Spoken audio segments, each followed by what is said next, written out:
Does being black hold you back from closing deals? I realised it doesn't really get that much better. Even if I get the degree, the nice certificate doesn't really get that much better. When did you first start making money? So in the first week I made almost double that. If I just go all in on this, I can make it work. You're more likely to just actually give it your all. How much do the top 5%. closers make? Upwards of 30, 50. Some of the top closers have hit that 80. To do that in 8 months at 22 with like no real sales experience, no degree that's related to it, it's pretty sick. What is your name and how much did you make in commissions last month? My name is Kerr and I made 11,300 in commissions last month. Beautiful. Now, it's obviously been a journey to get there. Wasn't straight, wasn't narrow, wasn't, 0 to 10K a month in 1 month or 2 months. Took a bit to get there. So I want to walk through today for people that are listening, how you got there, what you overcame, what struggles you went through, what you learned, so that like other people can get there quicker and know it's possible and learn. So before sales though, like before you got into closers cold or anything like that, when you like finished school, what was the next step out of there, like leading into sales? When I finished school, I actually wanted to be in physiotherapy. So I wanted to do sports science. I wanted to go that route. I actually went to uni, got accepted to a uni and did the first few classes and also played sports as well. So I played semi-professional sports. What sport did you play?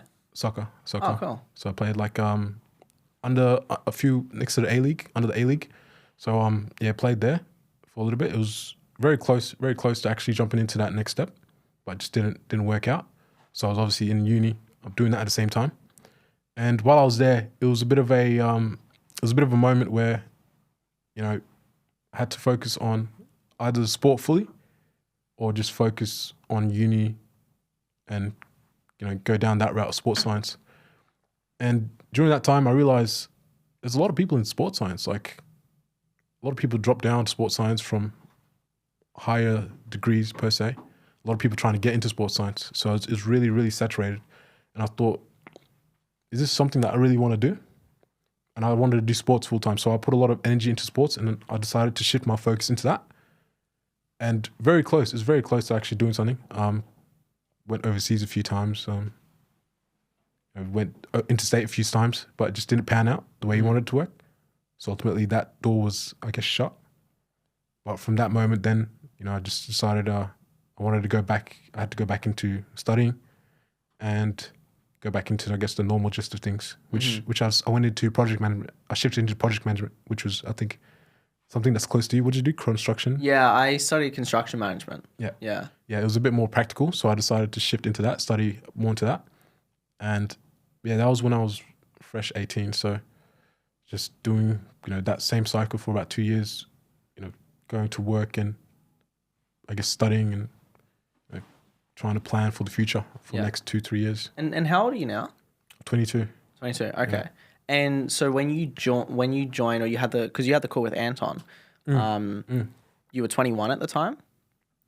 Or 20? Oh, I was actually 20.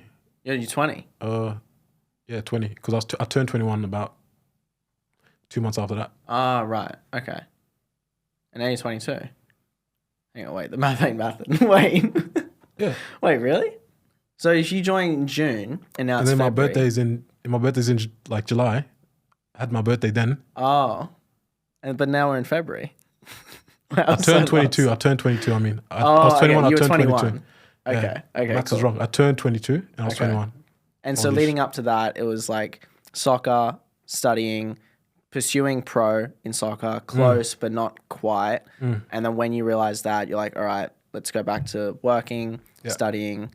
And did you finish a degree or no? In project management, I finished it. It was more of a diploma. Okay. So I finished that straight away. I got an advanced diploma as well.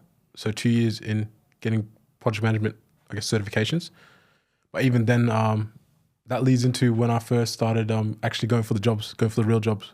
Because the job that I had when I had the call with Anton, I was essentially a trades assistant for this earth moving machinery sort of company.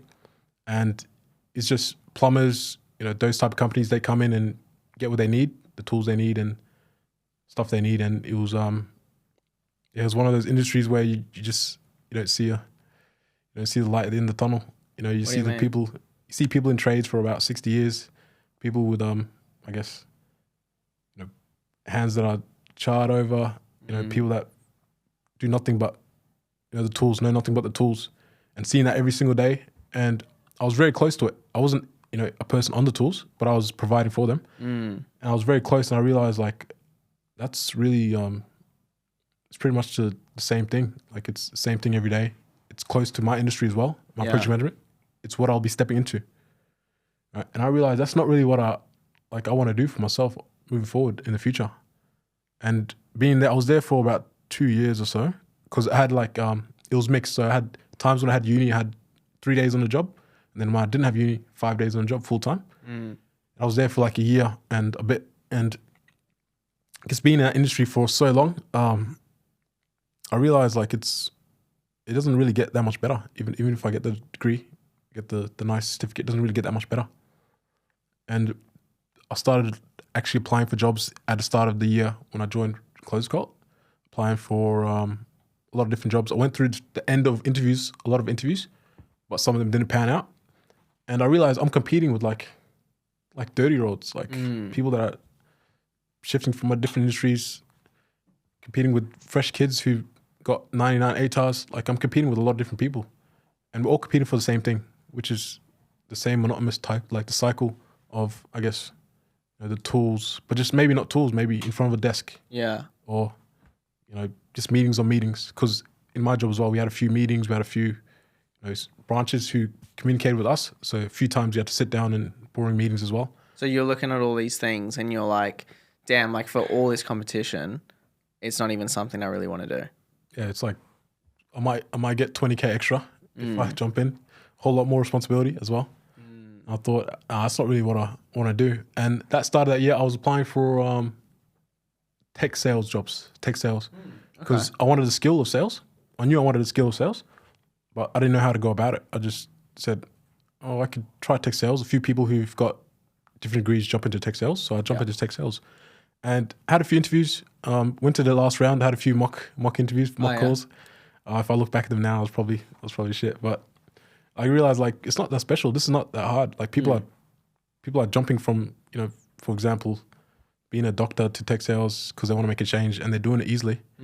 Or they're coming from sports tech sales because they just want to make a change. And I was in that same boat, wanting to make a change. But tech sales, I still saw that same lens of the same 9 to 5 thing, the same cycle. Like even though it's sales, you got to learn. It's still that same cycle of clocking in, going to the office, clocking in. And I was like, there's got to be a little bit more. There's got to be a little bit more out there. Right? So instead of applying for tech sales jobs, I looked at high ticket sales. I said, I can do the same thing, but I can get way more money. And how did you first find out about it? To be fair, it was just something that came across my attention because I was watching Dean Forbes. No. He's just he's a billionaire in the UK. He started off in tech sales, being an appointment setter, and I just saw it. Oh, he's appointment setting, tech sales. Okay, and then I saw I think it was another YouTube video. It was like high ticket sales. It's pretty much the same thing, but you don't have to actually go in the office every day and do that same thing. And I was like, okay, I think there's a few opportunities I can probably do that in Australia. Like, let me see what's out there in Australia. So where'd you go? Where'd you start looking? To be fair, it came to me. Because I was just on the normal YouTube. Oh no, for jobs. Like, did you start looking for it was on jobs? Yeah, it was on Indeed and Seek, a few remote sales jobs, and I was just applying a few there, and then the high ticket of actually in business owners and stuff. I was on YouTube because I didn't know how to actually do that. Yeah, I was on YouTube searching up how to do it in Australia, how to actually do the proper way of making that 10, 20K a month, and then I came across first I came across DM setting. Okay. Because I didn't know it was DM setting. I just saw it was setting for influencers. Right, yeah. And then it's funny because just the day that I actually booked the call with Anton, the day before, I booked a call for a DM setting offer. Yeah. And I had no idea it was DM setting. I just thought it was high ticket sales. Right. And you connected with someone and you help a business owner obviously growing revenue. Yeah. And I had no idea, and I was like, okay, let me get a call. This guy seem good. I'm gonna go ahead. I'm gonna do this full steam ahead. Make that 10K a month, helping these business owners. As a DM setup. As a DM setup. Okay. I didn't even know. Yeah. And then I looked at your thing, because your thing came up after that, and I was like, let me see what this guy's about. And in your thing, you had a few people who came from DM setting to your program and really like flourished from there. And they found that you can just learn what they learn in entirety off dribbles, like off drops off what you're teaching. Yeah.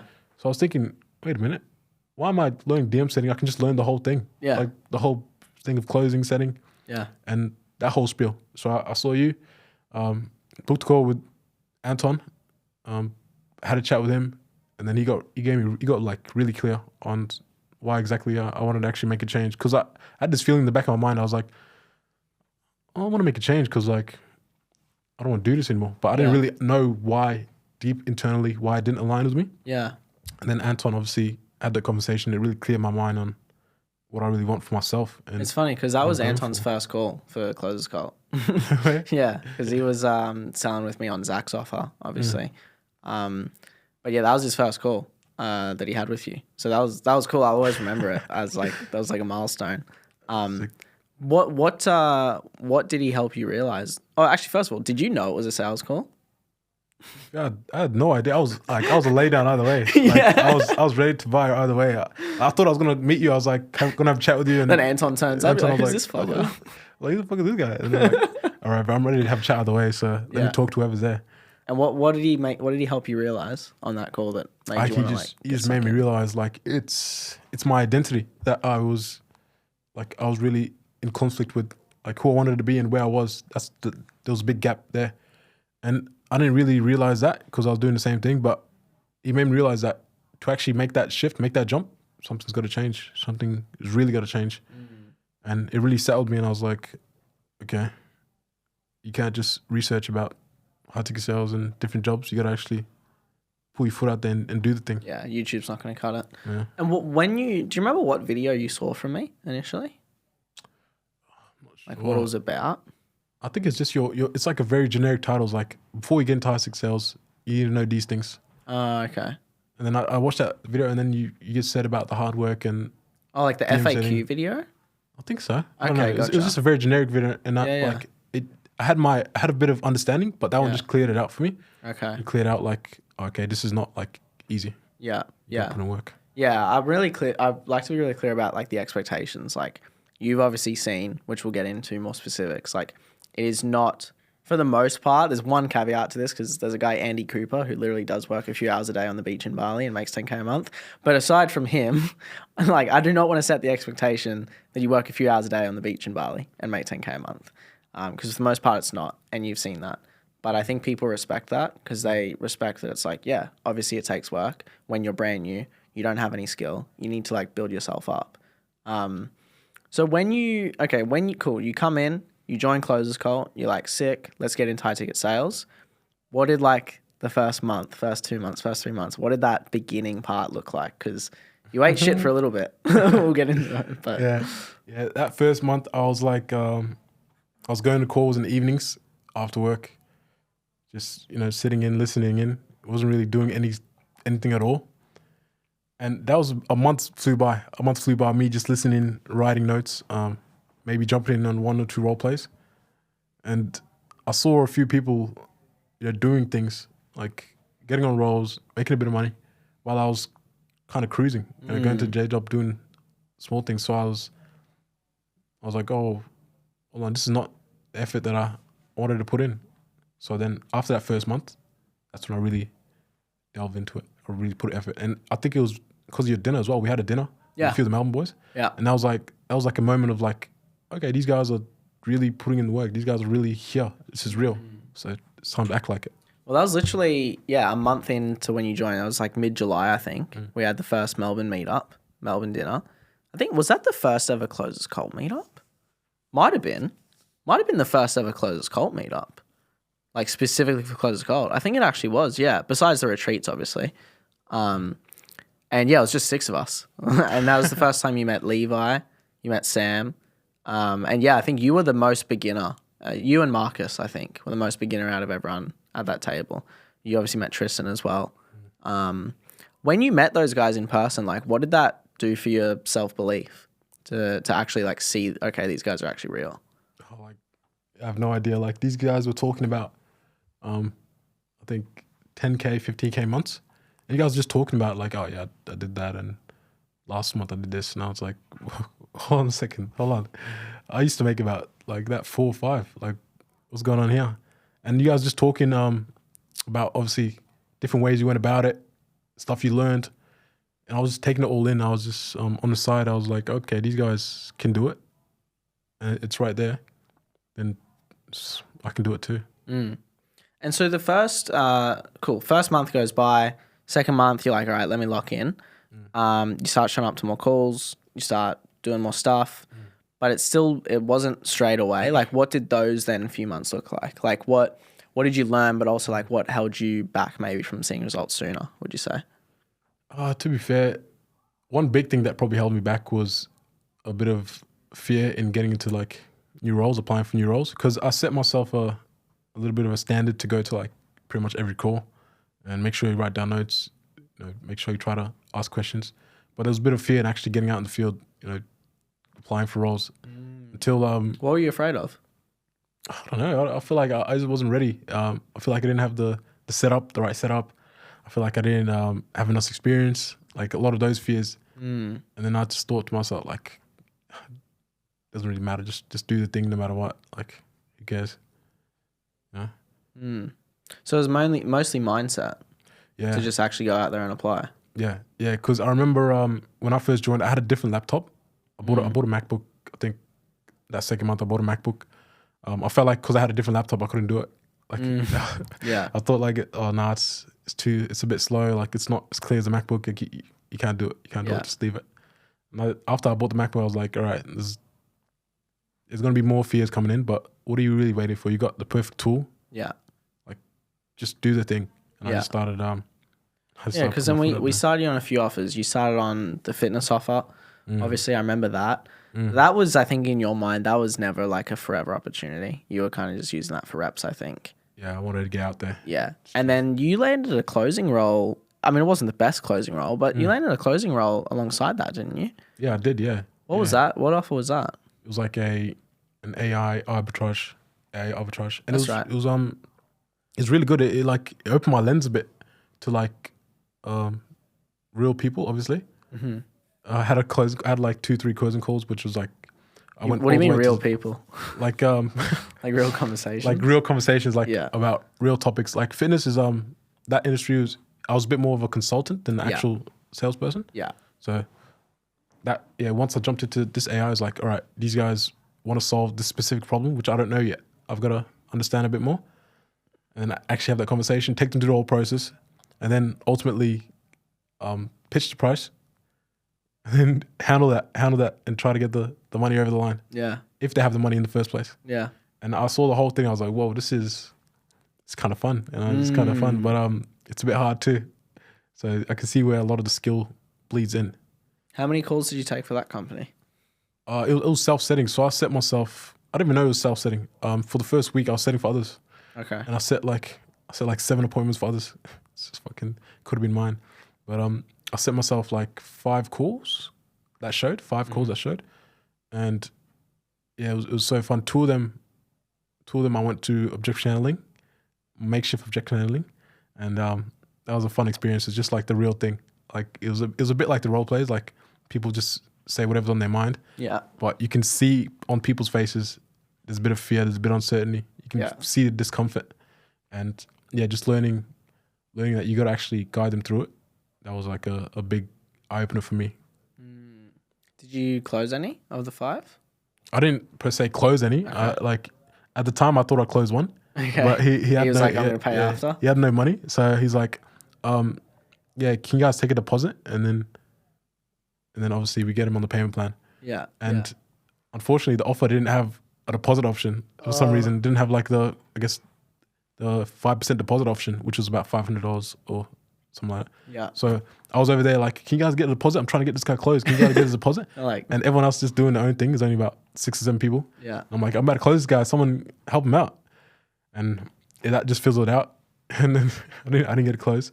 But it was, But it was a good thing. you got the reps, you got the experience, and like Yeah. you actually like spoke to full on prospects. You were able to be like, all right, shit, like this is how you even try to take payment. This is like where you actually get in the conversation. Okay, so then you fizzled out of that offer. Like how did that offer end, and then what did you do after that? That offer ended because I made a decision, because I was only there for a short while, but Yeah. I made a decision like things got to change within the offer for me to actually go in the offer and perform. Things got to change, I guess, on the other side as well, for actually providing me with a bit of like I said, the deposit thing. They didn't have a deposit option. Right. A little bit of marketing as well, and I thought Like their offer wasn't fully. yeah, it wasn't fully built out, I guess. And then I was like, if I got to put all in on that, that's like a whole month, and I'm not sure if I'm actually going to get something in return. So I thought I can just take that experience I learned and take it to the next opportunity. And then was the next one the one you're on now, or no? Did you have one more? Yeah, it was. I mean, I had the fitness offer still for a little longer, but after that, And then you were still in the trenches for a little bit, trying to land offers. yeah. What what were you trying? What were you doing that, you know, maybe now you look back and you're like, that wasn't working, or what were you not doing? Like why? What do you think held you back from landing an offer like quicker after those offers? I think I was too generic. I was just doing the normal Loom and application. I never realized the importance of network as well. Yeah. Because I think I only applied to maybe 2 offers through Close Connection. The rest have been generic job post or generic do you have someone in mind? Yeah. But actually networking fully. Yeah. Connecting people who aren't even advertising enough, like a job. Yeah. Like connecting with them. Just taking that next step. I didn't take that step at all. I think I was just kind of in my shell a little bit. Yeah, we've got more stuff in place now, but I remember back then we didn't have, you know, like now we've got Geomid, who I don't think you've connected with, but you know, you're doing well. But like we didn't have someone in that role. It was very much like I would just manually refer people, which obviously eventually you got. But like when you're in between that stage, it was mainly just the offers coming through in school, which, you know, definitely weren't as many as we have now. We've got a lot more now, which is nice. And more recruitment partners and things like that. But so how did I know that I referred you to the role you're on now, but how did that come about? Like, did I say, yep, they're hiring, and then I'm trying to remember. Did I say like, yep, they're hiring, and then you reached out to me? Or Yeah. I think you put me forward actually. I think you put me forward. No, I remember recommending you. Yeah, you put me forward. Okay. And they were already kind of hiring, so put me forward, and then I think you put in a pretty good word, because I think I was pretty consistent in the calls. I was showing up for a pretty long time, and then ultimately, good recommendation. And then had, you know, the interview, had the chat. It was Who did really you good. interview with? Levi? Yeah, Levi was there as well. Levi, Sick. and then obviously the other manager. So it's kind of like I already met him in the dinner. Full circle moment. Yeah, you already met I saw him him. in the dinner. That's sick. So it's a bit of a mix in between. By the way, if you guys are listening and you're wondering how you can learn more about Closers Cold and how you can actually make 10, 15, 20K a month from remote sales, then just click the link in the description. There's going to be more information there. Anyway, back to the pod. So yeah, so you interviewed with Levi. You got the job on the spot? Or did he? Pretty much on the spot, 20 minutes after. 20 minutes after. Okay, cool. And then, so this company in particular, I mean, this one's got a lot of people results. Like, this is the offer. Storm's on, Levi's on, Tristan did well on it, Zen, Jax. It's a pretty well proven offer. And I probably would have said to you something along the lines of, like, this is a good offer, but you need to be willing to like work like a dog for it. Because I always say that to guys when I intro them to this company. What was like your first week like onto that company compared to the other 2 offers that you're on? First week was good. Like the first day, I had a few. You know, I had good output. First day, I did like 4 sets. One of them really high quality. So the first day, I was just straight out the gate. I just tried new stuff, and yeah, I just kept going. Like the first week, I learned so much from process and from people that, you know, are doing crazy months as well. Because the top closers there, they do pretty good money. Like industry standard, they do in the top 10. How much do the top closers make? Upwards of 30, 50, maybe even like 80 grand if they reach that standard. But I think they've hit that. Like some of the top closers have hit that 80, 50, 60. So it was like was like another jump in the high ticket space. Was like, right, this is high ticket sales. You make that 10, 20K a month, but this is like the next level of it. You can see it ahead. I just saw it and I was like, oh, this is right there. That's it. It's crazy. Yeah, like being able to see that that's ahead of you, being able to see like guys earning that sort of money. Like, what did that again do for your self belief? Like seeing that in the company that you're at. I saw it and I was like, whoa, this is not only the level that I was trying to go for, this is the next level above that. Like it's a little bit higher where you're a bit nervous as well because you're around people at a high level. To be at that level, you need to be at a high level. So it was really good environment to be in. Really good to see those numbers for my own mental as well. Yeah, and besides seeing their income, like in terms of the onboarding process or like the systems the company ran off, what was that like again compared to maybe offers that aren't as well established or set up? Oh, everything's so structured. Like everything is so structured that you can see stuff from about 2 years ago, which they just strengthened. You know, they just added more within just the onboarding. 2 years ago, added a bit more to that, so you can tell that it's been streamlined for a while. So just being into that just gives you so much confidence. Onboarding. And that's so important when you're onboarding to a company, like knowing that they've actually got foundations for you to scale. Because if you onboard to a company and you don't have much self-belief that it's even going to be possible, it's like you find yourself half-assing stuff, you're kind of looking for other offers, you're here, you're there. But when you know, like, hey, if I just go all in on this, I can make it work. Like, you're more likely to just actually give it your all. And okay, so then once you onboarded, you like start full-time dialing. What does like an average day look like for you in terms of being an appointment setter at that company? Oh, after the first meeting, start straight away around that 10 a.m. Start dialing, start connecting with people.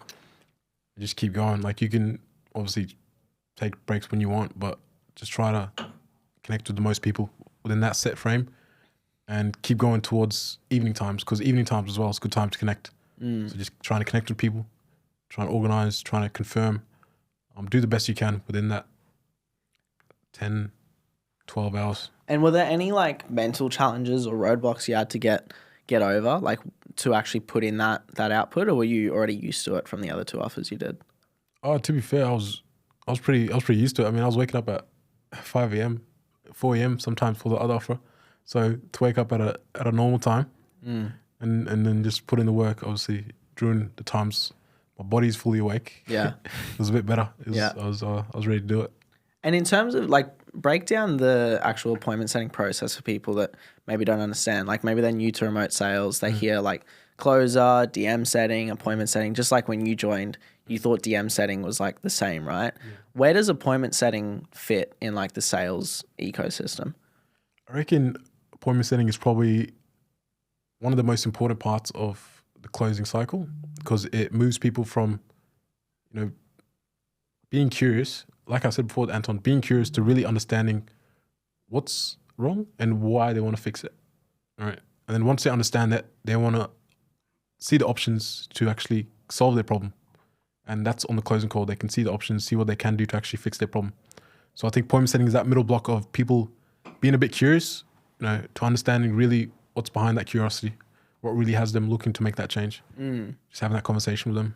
Yeah, and that primes people for the close call. Yeah. Because if someone isn't problem aware, like they don't even know they have a problem, and they get to a sales call, it's like, yeah, you can fight an uphill battle and try and objection handle them for ages, but it's an uphill battle. You're making life more difficult than it should be. Yeah, exactly. So what sort of questions do you ask on a set call? Like how deep do you go? How tough are the questions? Or is it pretty easy, like, hey, how you going? Yep, cool. Let's chat Friday with closer. I reckon because of the nature of the offer on, it's, I guess, life-changing, potentially. So the questions do go into a bit of a deeper sense in terms of, what's really, I guess, what's wrong with their lives? What's the problem that they're facing in their current lives? What's really got them, potentially looking at changing their lives completely. So the conversations get really deep, and sometimes you get people that are, depressed or I guess mentally struggling just because of the challenges in their job, or people who just want a bit of a change because relationships are being affected by and what they're doing right now. So the conversations get really deep around that, you know, and you have to get a bit clear. You have to get really clear on what exactly is wrong. So for example, if you know someone's spending too much time at work and they want a bit more passive income, right? You have to really understand, you know, why do they want to really like a passive income? I want to spend more time with the kids. Okay, like how long has that been the case? And they realize this has been going on for about 15 years. They haven't spent time with their family, their loved ones. So that's when you really get clear on what they want. And then obviously on the closing call, they can have that conversation about actually making a change, actually getting to the point they want to get to. And how does your offer help them fix that? They provide them with the coaching, the support, and even, you know, some partnership with actually building, you know, a brand for themselves and building something that they can do full time to transition into out of their job. Yeah. So that full system. So it helps them build a business from scratch. Do they have to have any knowledge before? Teaches them everything they know to build, like, what are these supplement brands? Are they clothing brands? Like, what type of brands do you normally work with? Anything they want. Anything they want. I mean, it's just building a brand around what they would want to build a brand about, but then making sure it's actually successful. Right. So getting the right systems to make sure what they build is going the right path. Yeah. But what they want to build is what they want to build. How to market it, how to sell it. Yeah, making sure that they're going down the right path. Okay. And for you, like, selling this program, seeing the results people get from it, one question people might have is like, why don't you do that business? Why do you continue to opt for remote sales instead of a business like that? To be fair, it's more of it's a bit weird, but it's more of a pride thing. Like, I want to conquer the mountain that I'm on before potentially looking to make a change, because that's you know, you don't want to half-ass one thing and then jump to another thing. Yeah. Like, I'm relatively young. I want to, you know, I guess, see the mountain heights of closing, of sales, you know, prime my skill to become the best I can be, and then ultimately it would lead me to where I want to be later on in life. Like, that business is cool. It's profitable. It's got a good trajectory, but it's not really something that I want for myself personally. You know, like, fulfillment wise, I want skill to be fulfilled. I want my personal development to be fulfilled. So that's why I opt for, I guess, the harder part of sales. Yeah. Yeah. Nice. Okay. And so how many months did it take you to land? Like, do you remember what month you actually landed the offer you're on right now? Yeah, it was October. October. Okay. So June, July, August, September. Okay. So it took you 4 months to get that offer. And then what did month 1, month 2, month 3 look like in terms of income? You know, to get to the point where you did 11K last month, how did that scale month on month? Oh, the first month I was not doing too well. The first month I was, I had a lot of people who were very close to closing but didn't go over the line. So I don't think I made a proper sale that first month. Right. Yeah, a few people, they just last minute pulled out or a few changes. So the first month I was just a base. Just made the base. And what was the base? Just 2,000. 2K. Yeah. Okay. So 2K base. And that was around the whole month. And it was, you know, it was a lot of learning. I learned a lot of about the different avatars, the different people that we're talking to and how to actually communicate what I'm selling. But then obviously that's a whole month. Like, there's only 12 months in a year. So that's a big chunk of the year gone to no results. So that's when I made the decision to go to the Gold Coast. Just change my environment, get a bit of a paradigm shift in terms of what I see around me, who I have around me, and just force myself to make money. Because what about your environment in Melbourne did you want to change? To be fair, it's the environment that I had started in sales was the same environment that I've lived my whole life. You know, it's the same environment that I started going to play sports in, same environment, went uni in. So it was just visually, it was the same environment. But I knew internally that I knew that I'd changed, but it wasn't reflecting in my internal environment. And I had family as well. You know, you got family around you, you got people, I guess, going down the normal track of life, and you get a bit disturbed by them sometimes. They just nature of life. Sometimes get disturbed. So I just thought, let me just fully immerse myself in this, like fully take myself from where I am now to where I want to be, but not because of the money I made, because I want to put myself there. So now, More like an internal change. Yeah. And so when you're in the Gold Coast, because you were with Caleb, who's also in Closers Cult, which is pretty cool. You guys linked up there. What did you notice? What was different once you were like in that new environment? This is crazy because I think the first day that I landed with Caleb, we went to his friend's place, which was a very fancy I guess accommodation. Okay. Which a lot of them, they go up to the top floor and they just connect. They just go to the sauna, just talk about business or just really just chill. Nice. And the first day I landed, they were doing a meetup, so I just went to them. They were talking about their marketing agencies. They were talking about their sales teams, what they've done, and they're like the same age as me, maybe like 2-3 years. It's more like-minded people. Yeah. And they were doing, I guess, the independent life by them in Gold Coast. Yeah, and even if it wasn't from sales, they're making money online from something. Yeah, from something as well. Even just doing high-level sales in, for example, cars, just a high level, just really pushing themselves at a young age. And I just saw that and I was like, oh, this is exactly what I jumped here for, to see that type of energy around me. So that very first day, I saw those people. It was insane. That's sick. And then what did month 2, that was month 2, right? Yeah, that was month 2, started month 2. Then what did month 2 look like? Like when did you first start making money? Within that first day. First day I landed with one deal made, I think $500 made before I even went to sleep. Yeah. And then that first week, I did a very big week. I did like 70K in rev. Okay. That first week. And what's that in commissions? So 70,000 revenue. That's, I think 4K, close to 4K. 4K in comms. Yeah, close to 4K. 4K or 3.5. And that was the first week? First week. Damn. First week. And that's a big jump, like 0 to that. Yeah. That's crazy. And the last month I'd made 2K the whole month. So I was the whole week, you mean? Or the whole month. Because that 2K base, the whole month of October. Okay. So then in the first week I made like almost double that. Right. I get what you're saying. And that was like a big belief change. I was like getting up with energy in the mornings. Because Gold Coast is so sunny, so you get up at like 5 a.m. the sun's out. So yeah. I was it's not getting like up Melbourne, bro. It's not. It's not. I was getting up with energy. I was ready to attack the day, and that wave, I just rode that wave. That's sick. And then, so month 2, what did you finish month 2 on, commissions wise? I think it was 7.5. Damn. So like 2K to 7K. That's crazy. Yeah. And then, so you came back to Melbourne in that month, right? Yeah, halfway through that month. Yeah. When you came back halfway through after that 2-week span, did you, obviously you kind of retained the identity change, I guess. What was that like, coming back with that new self-image, I guess? Honestly, I was so much more confident, so much more like, this is what I do and I'm going to do it. Like, I remember our first few calls, when I was on the phone, I was like, I don't know if I can take sales calls with people in the house. Yeah. Then I came back out, I just like fully delved into it. I set my space, set my boundaries, and then said, this is what I'm doing. And then I put my head down and do that. That's sick.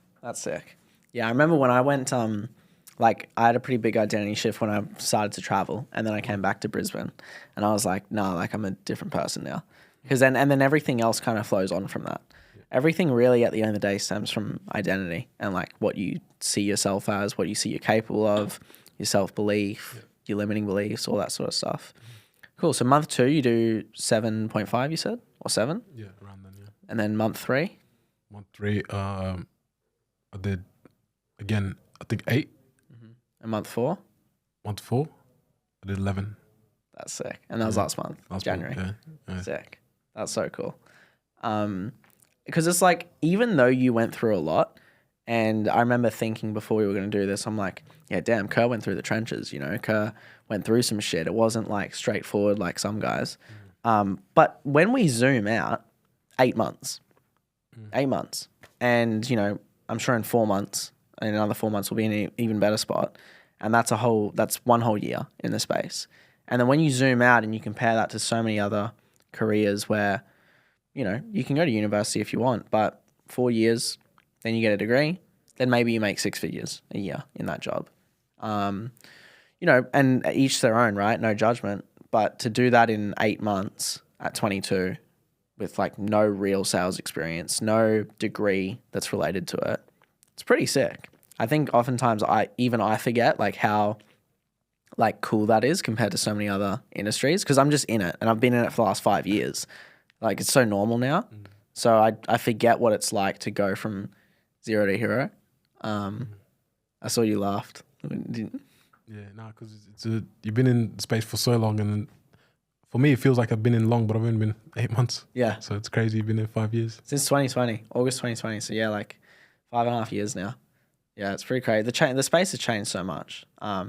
It's funny because when it was earlier, it was like there was still a lot of people making really good money, but the space was way smaller, right? So it's like this little bubble, and it's like, yeah, you've got these like one-off offers here and there, and it's kind of like the wild, wild west. Everyone's still figuring it out, and now there's way more competition. There's way more people in remote sales, but there's way more companies than ever too. There's way more info offers. There's way more coaching programs. There's a lot of programs I've seen that there's one in particular that 4 years ago had a terrible name in the industry, and now has a great name in the industry, and they've turned things around because they were just a startup when they started. And the space has just grown. There's so much more opportunity than I remember. I'm always getting companies asking me for sales reps, but the problem is like the competition, like most things, it's all flat at the bottom. Everyone's doing the same shit. I look at some Loom videos and I'm like, oh, geez, you're gonna have a rough time. Like we gotta fix this up. So it's cool to have seen it evolve. I guess for you, like what's on the horizon now? Like obviously you're 22, bro. Like you're an ambitious guy. You still have so many more things ahead and lined up in your mind, I'm sure. What do you see on the horizon for this year? Like what are your goals? What are you looking forward to? To be fair, my goals is to really master this shit, because there's so much to go still. I've learned so much. I've changed from when I first started, but there's so much more to go. And that level higher, I feel like that's what unlocks that 20, 30, 40K a month, just that level higher. And I really want to reach that. I want to reach that level, and I'm going to put my head down, learn what I need to learn, I guess lean into what I need to lean into to get to that level. Yeah. And ultimately what follows, which the milestones that follows. Yeah. And for example, the vacations, the cars, the houses, whatever follows. But first, gotta accomplish myself. Build the foundations. Fuck yeah. And what would you say to someone that's like, maybe they're starting from square zero, right? Like the biggest advice you'd give to them that's starting from square zero, they're looking at this remote sales thing. They're like, how do I get into it? What do I do? How do I get to an 11K month in my low 20s? Like, what would you say to those guys? I'd say if you want to do the thing, and just put your head down and do it. Like, you're not going to be the best in the world, but it's sure damn going to get better and better until obviously the result comes. And then from that point, you got a base to build on. So you just keep going and going. But you got to start somewhere. Yeah. You got to start somewhere. Yeah. Sick, bro. And it's also like, dude, I didn't have a mentor when I started. It took me a year and a half to hit my first 10K a month. Year and a half, bro. It took me double what it took you. And I only got my first mentor, like my first serious mentor about a year and a half in, but my first actual mentor about a year in. So I went like a year just fucking solo doing shit. I mean, I had mentors technically before that got me into the space, but it was like courses. It wasn't really like a full... It's nothing like Closers Call. It's nothing like what we've got now in terms of like multiple coaching calls per day, coaches like on your ass. It's evolved a lot, which is cool to see. But cool, bro. Anything else you want to touch on? Yeah, one thing I will say as well, when first getting started, it's a bit daunting. I think having those people who start at the same time as you, connecting with them, that's probably the biggest thing that drove me forward. Because I'm not gonna lie, there was some times where I'm just like, fuck, I don't want to do another role play. I don't want to jump into the call with another guy just to do some reps. But then since they're doing it, you gotta be there for them. And then they'll be there for you. And then that really rode me through that wave of, I guess, uncertainty, not knowing what's next. Yeah, just having those people who are in the same boat as you, people that are going for the same goal. That really helped. It's funny you say that because we just implemented, now we're doing like initiates, and so we've got like groups.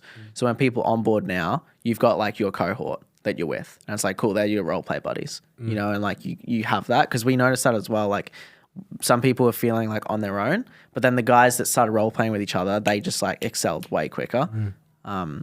Super important. Be with other people that are in the space. Change your environment.